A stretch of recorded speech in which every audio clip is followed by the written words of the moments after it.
Chapter 18.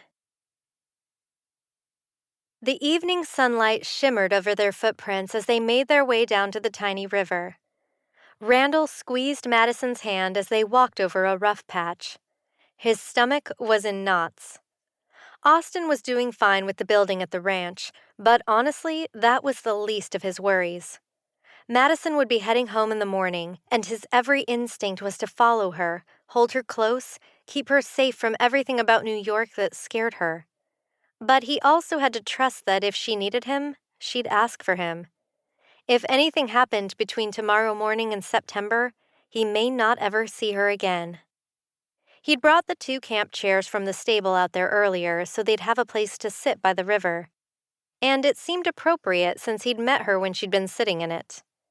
More importantly, she should be sitting down when he talked to her. They needed a few minutes alone, and he had to lead an important conversation. He'd also talked to his dad earlier, and now his path was clear. Not easy, but at least he could see it.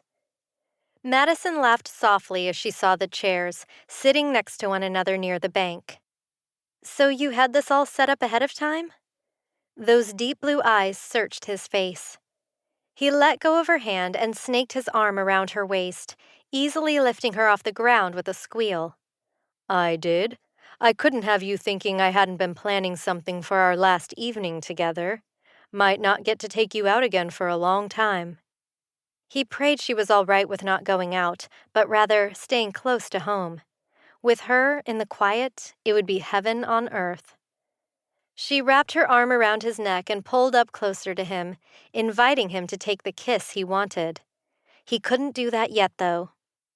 "It's perfect. I love this little spot by the river." He carried her over to the red camp chair that he now thought of as hers and set her down in it. Then he reached over to his blue chair and handed her the bouquet of wildflowers he'd picked for her earlier. Mrs. Alice had helped him make it pretty by putting ribbon around the bottom. It also served another purpose. Now to see if Madison would notice. His heart did a gallop in his chest, and he held his breath waiting. She lifted the bundle to her nose and sighed. "They're lovely, Randall, thank you." She slowly spun the bouquet in her hand, then stopped as her fingers brushed against the metal of the ring woven through the ribbon. "Randall?" Her eyes widened and she stared up at him. He sat down in the blue chair, his knees a little weak. What if she turned him down? "Just take a closer look at it before you ask." She untied the knot in the ribbon and drew the ring off, laying the bundle in her lap. It was a plain gold band, shaped like a double-ended lasso entwined.